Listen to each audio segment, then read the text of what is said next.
Thank you again for coming over. I know I've said that like a few times already, but I'm just really excited that you're here and spending the night.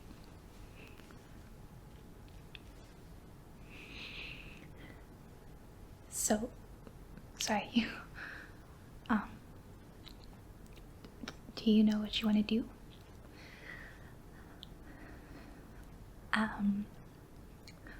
Well, I have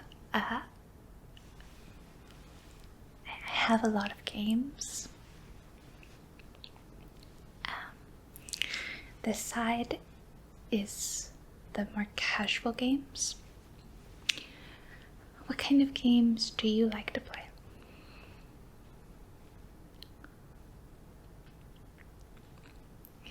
So you're like a casual gamer. A normie. Okay, that's fine. I mean, I could definitely teach you a few things. Don't look at that side. Those are the big, scary games. But these might be more your speed. They're like casual and party games. Good for parties. Yeah. Do you like to play games where you're competing against each other competitively? And I also have ones where you work together. They're called cooperative because you cooperate. And I also have like deception games where you lie about your identity. No, not like identity theft. Well, I never thought about it that way before. Okay, well, I can definitely think of a few that you might like. Oh, it's like 6 o'clock. It's really not time to go to sleep yet. Yeah, now you're stuck with me for a few more hours at least. Sorry. But we can play a game until you get tired, maybe. Okay. Let me go get out the ones I'm thinking of.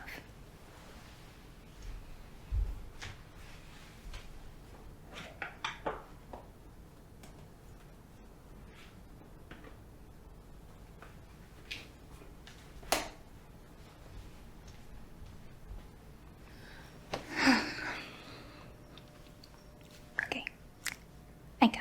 1, 2, 3, 4, 5. 5 games that I think you might like, and they're also 2-player, which is really fun. I never had friends to play stuff with, so I'm really happy you're here. So this one is called Love Letter.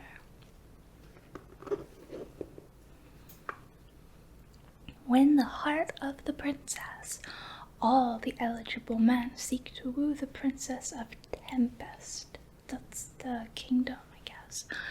Get your love letter into Princess Annette's. That's her. That's Princess Annette. Hands while keeping other players' letters away. Love Letter has been a worldwide sensation in gaming. This elegant and simple design features only 16 cards, but hours of fun. So only 16 cards. And I feel like that's like not scary, right? And it's for 2 to 4 players, so that's perfect for us. And it only takes 20 minutes, although it'll probably take a little longer because you've never played before. But I could teach you. So that's Love Letter. I also got Sushiko. It's really cute. This is probably my cutest game. And sometimes I just like to get out the cards and look at them because they're so cute. The pick and pass card game, and this one is for 2 to 5 players. Yeah, I don't know what it's like playing with so many people. I just play with myself. And I have to move around the table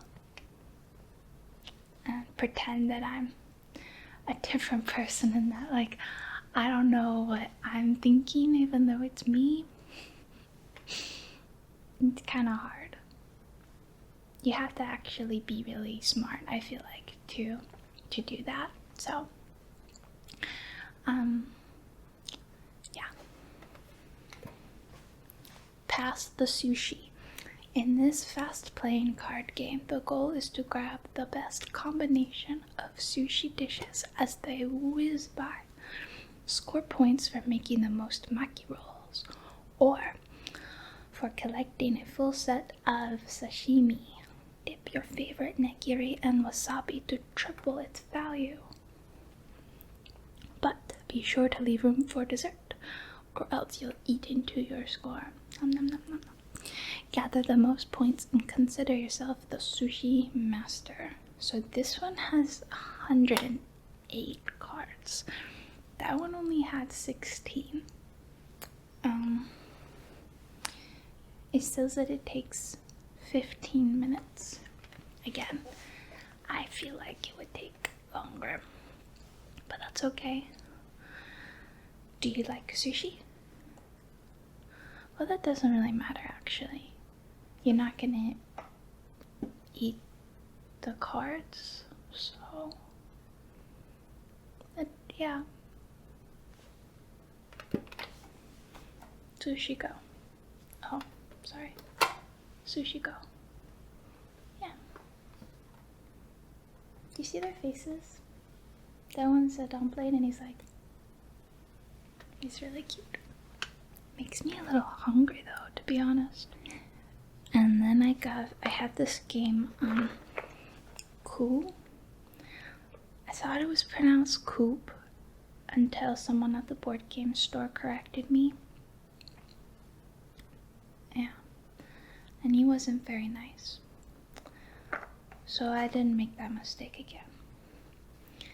In a future where the government is run for profit, all but a privileged few live lives of poverty and desperation. Out of these oppressed masses are sown the seeds for rebellion that throws the government into chaos. Many see hope for a brighter future for the first time in their lives. Others see opportunity for absolute power. To take command, you must destroy the influence of your rivals and drag them into exile. Only one can survive. Wow. And this is one of the deception games that I was telling you about earlier. Do you remember? So this one you kind of have to lie. I'm really good at lying. So I feel like I would have an advantage. Are you good at lying? Oh, okay. Oh. Well, I did plays too. Yeah. Yeah. I was in the ensemble. And it was really important. I was in every show. In the back. Yeah. So, I can lie too. No, maybe we don't do that one then. That one is for 2 to 6 players. And then I got this one. This is the biggest one. And it's really famous, like you've probably heard of it. Oh, wow. Well, it's called Code Names, and it's a game where, like, you're a spy, and you have a secret code name. I'll read you the back. The 2 rival spy masters know the identities of 25 agents. Their teammates know the agents only by their code names. That's the name of the game, remember? The teams compete to see who can make contact with all of their agents first. Spy masters give one-word clues that can point to multiple words on the board, and their teammates try to guess words of the right color while avoiding those that belong to the opposing team, and everyone wants to avoid the assassin. Did that make sense? Yeah, so like, if you look at the picture, you have all these cards set up in like a square, and some of them will be on my team and some will be on your team, and you have to try to guess which ones are which by giving the clues. Like the example that they give is, if the spy master says hot 2, then you have to figure out what words are associated with it. So for this one, I think it's fire, because fire is hot, and dog, because you can combine the 2 to make hot dog. Yeah. It's easier when you like get into it. And you can play it with 2 people, but I think if you play it with 2 people, then it's cooperative. I don't know, I've never played with 2 people before. With a friend. But I think this one is pretty good for normies to pick up and like just start to play. Yeah. It's a good intro party game. Code names. Top secret. Word game.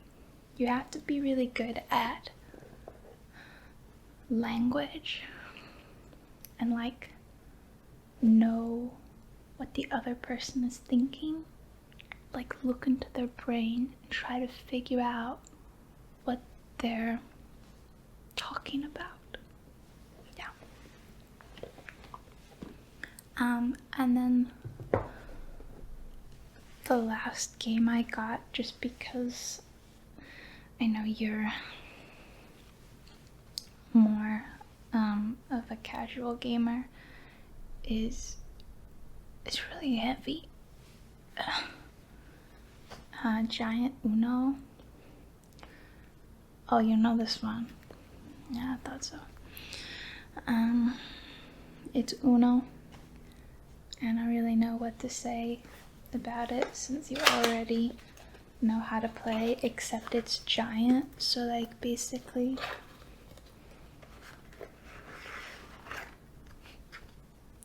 the cards are huge. Oh, what's that? It's green too. Yeah, you would know because the cards are so big. I've seen people drink this, like when they go out to pub and stuff, and everyone's laughing and having a good time. and they get out the big Uno, and they are having so much fun, and they're laughing, and it looks so nice.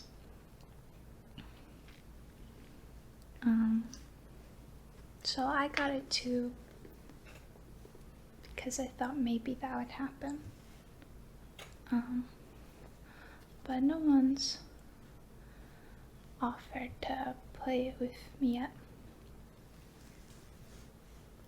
No, they told me to leave their table. So I did.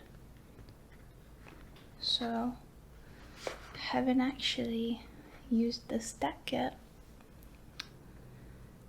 I just tried to shuffle it, and it was really hard. Like, really hard. The cards are enormous, and you're like, yeah. And like I said, it's really heavy. Do you want to? Okay. Well, you can play that one of 2 people too. 2 to 10 players. So, do any of them like catch your eye? I can go into like more detail and show you. Okay, why don't you come closer and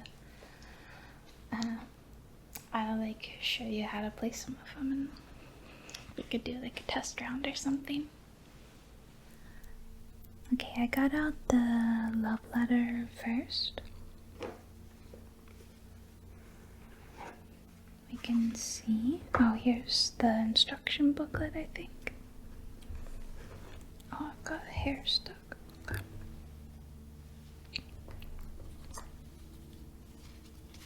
So,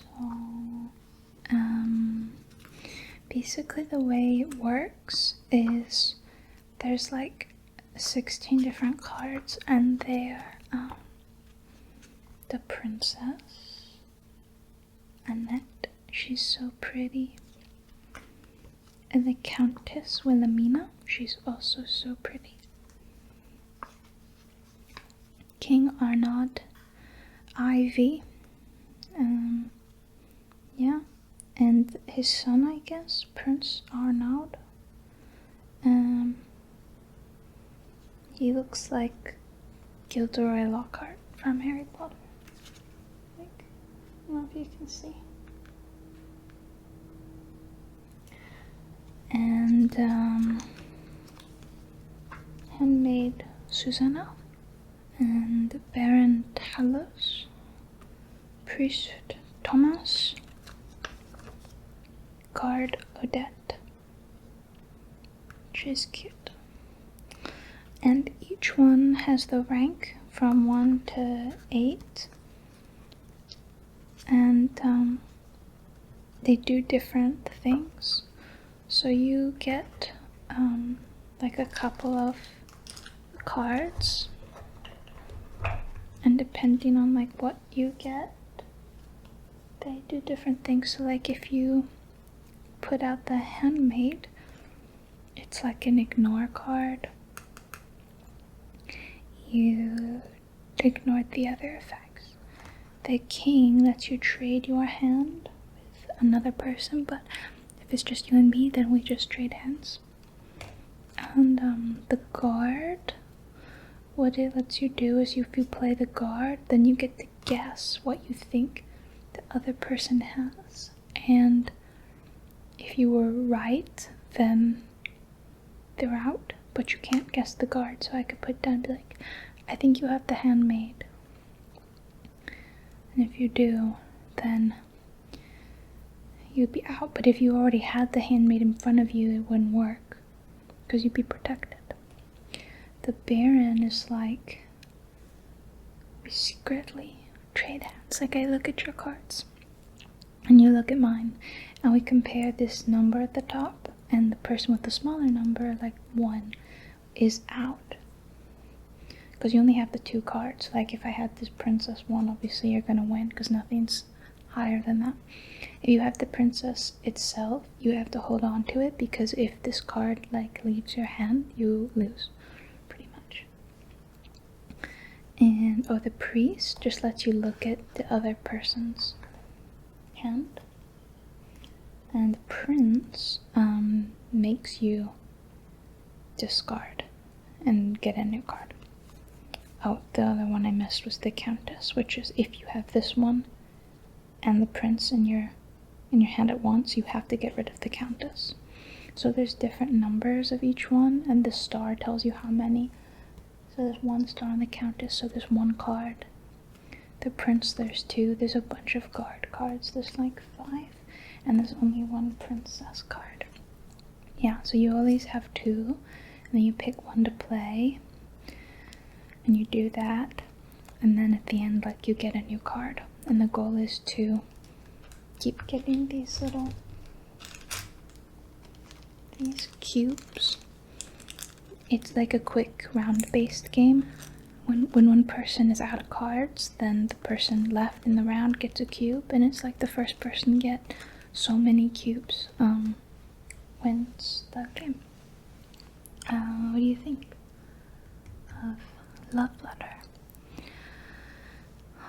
Too confusing. Okay. It's really fun, I promise. Yeah, I promise. But it's okay. I'll put it back. Maybe another time.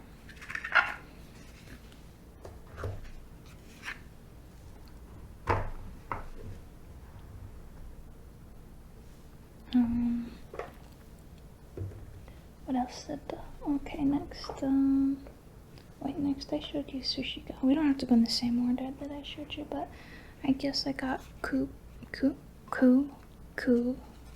next, and that one is, like I said, a line game where, okay, similar to the Love Letter one, you get these 2 people in your hand, and that could be the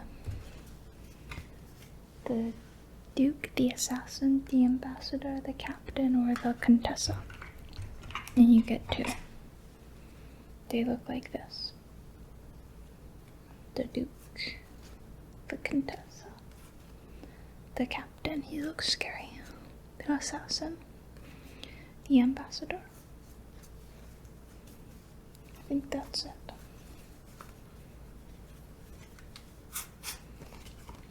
And they do the different things too. This is money, and it's isk. So basically, you have the 2 cards, and just like in Love Letter, your goal is to get the other person, so it will be you, and if we played, to get rid of both their cards, because they're like your lives, and once you lose a card, you lose a life.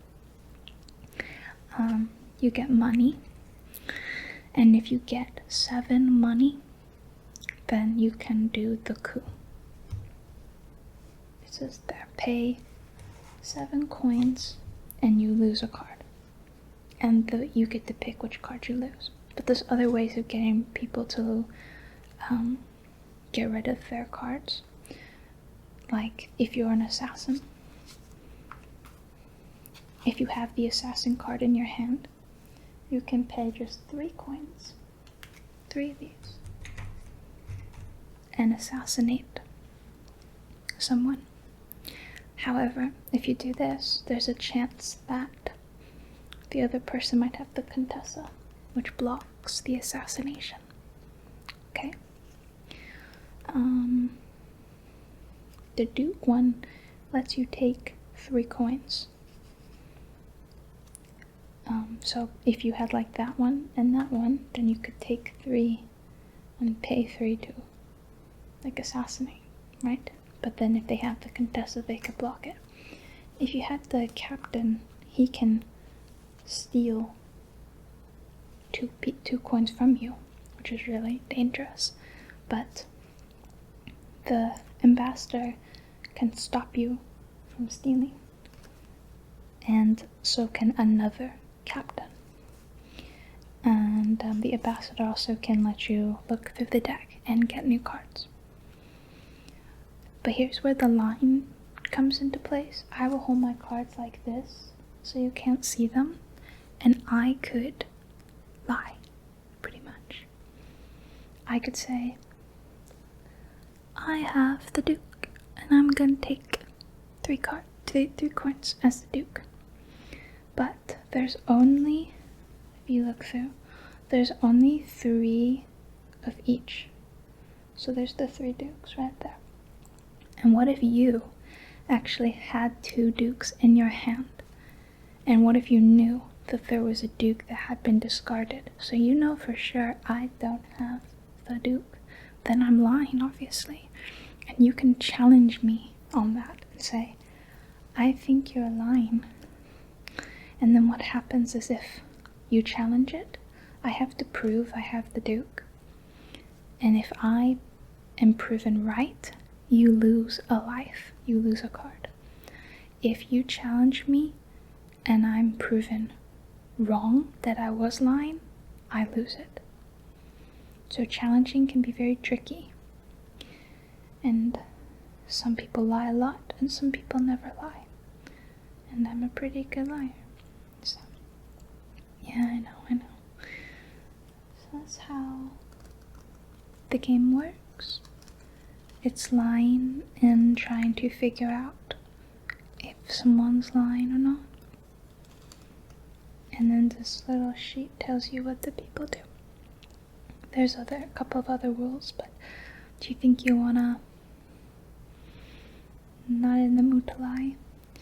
I mean, that's okay. Like, I'm a really good player anyway, so it wouldn't really be fair, but okay.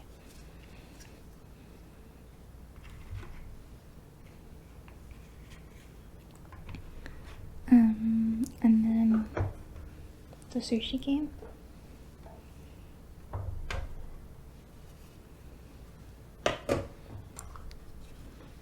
And it's really cute. This one you make like a sushi conveyor belt. Like you put them in front of you and you have like so many, and you very quickly decide what you want. I want the tempura, I want the maki roll, I want the salmon nigiri. And you put it in your hand, and then you pass the rest of them on to the other person. Or if you have more than 2 people, then you like go in a circle. And then so you see what each other had. And your goal is to try to get as many points as possible. So like the tempura by itself, no points. But if you have 2, is 5 points. So you would need 2 tempura. And they're happy and they're smiley tempura.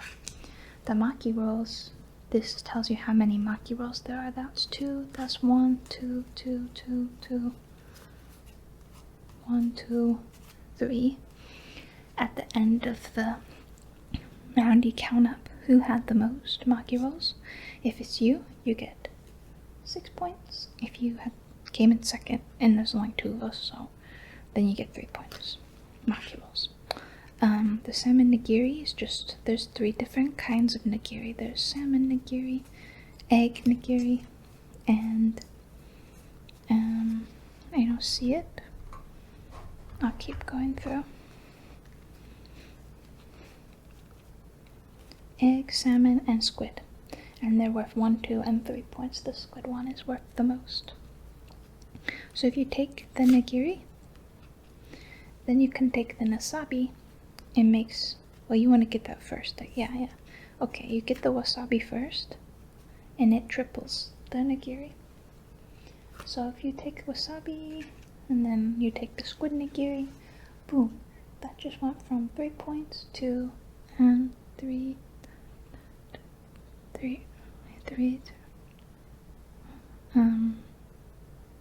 9. Yeah, no, I had it. I know. 9. Yeah. But on its own, it would just be 3 without the wasabi. But the tricky thing is, if you see the wasabi and you take it, but then maybe someone else just takes the nigiri, now you don't have any. Well, the wasabi's kind of useless on its own. There's sashimi. Sashimi is like the tempura where it's not worth anything on its own, but if you get 3 like that, sashimi, sashimi, sashimi, then they're worth 10 points, which is a lot. And then there's dumplings, my favorite. And the dumplings are not, this isn't worth much, it would just be worth 1 point. However, if you keep getting dumplings, they're worth more and more and more points. 1 dumpling is 1 point. 2 dumplings is 3 points. 3 dumplings is 6 points. 4 dumplings is 10 points. And then if you get 5 dumplings, it's 15 points. That's like the highest thing in the whole game. Oh no, what happened? Okay. And then the only thing left is the chopsticks. So if you have chopsticks, they're not worth anything, but you can put the chopsticks back in the deck and swap and then pick up 2 things from it. So like early in the game, you can take the chopsticks and later redeem it for 2 things at once. Does this make sense to you? Oh, I thought I was doing a good job. Sorry. I mean, it makes sense as you play it. I know. It's a lot of cards. I know. Okay. Well, I do think it's really fun, but maybe I just don't do a good job of explaining things.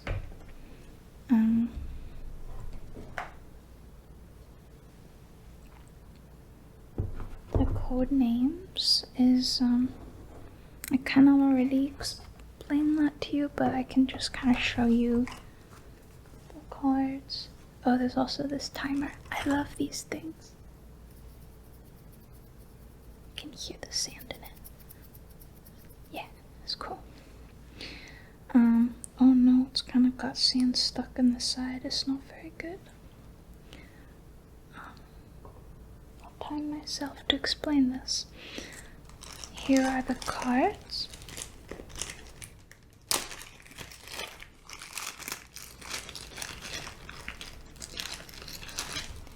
Here are a few of this, like Maple, Hand, Mexico. There's some places. Smuggler, Shakespeare. They're all different ways. Bear, Fighter, Post, France, and more places. So it'd be hard. Like if you had France and Mexico and you were trying to link them both, you know, you could say like destination too. But what if there's another place on the board? You know, what if it also says Germany somewhere? Well then you have to be really careful because they're not gonna know if it's Mexico or France or Germany. And look, England right there, another country. You get like this little board. Oh, time's up.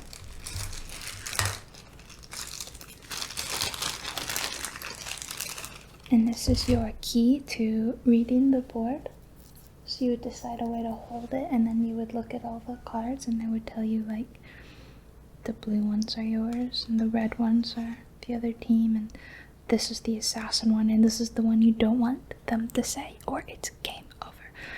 It's an automatic lose.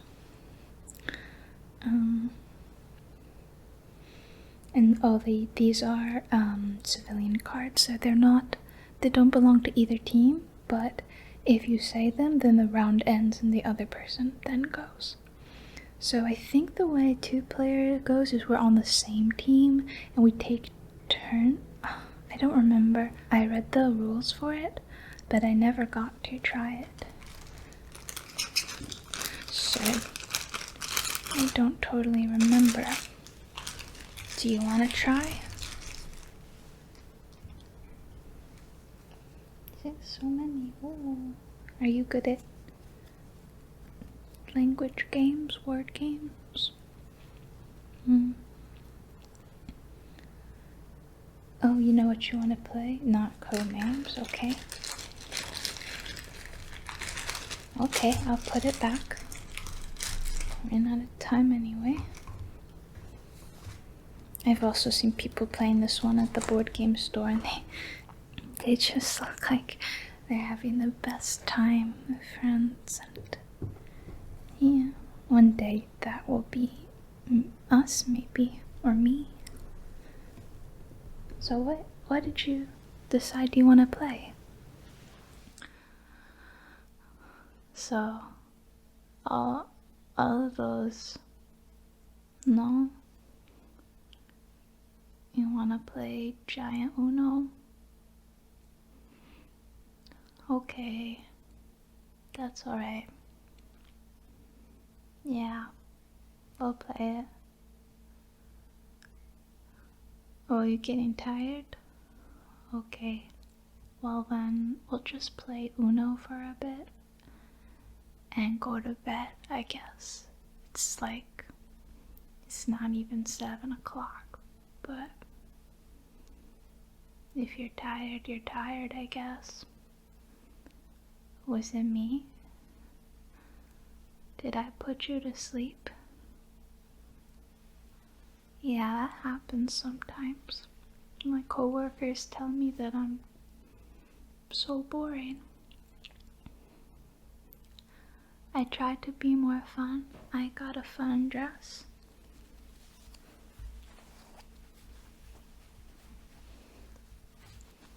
But it wasn't enough, I guess.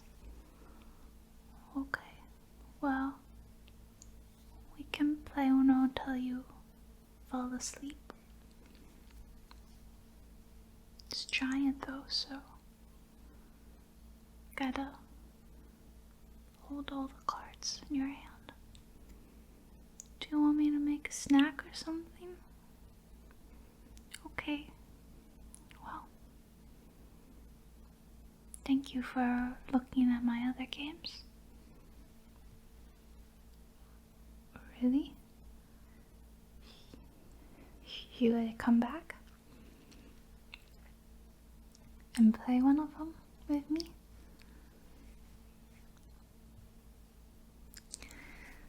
That's awesome. That's why you're my best friend. I knew we were gonna be best friends.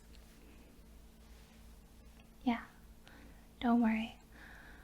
I know you're a normie now, but I'll fix that. You're gonna be a gamer in no time, and then we'll be best gamer buds.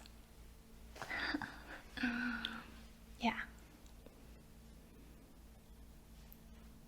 You won't regret this. I promise. Okay. Alright, let's try to shuffle this giant Uno and play bestie. Okay.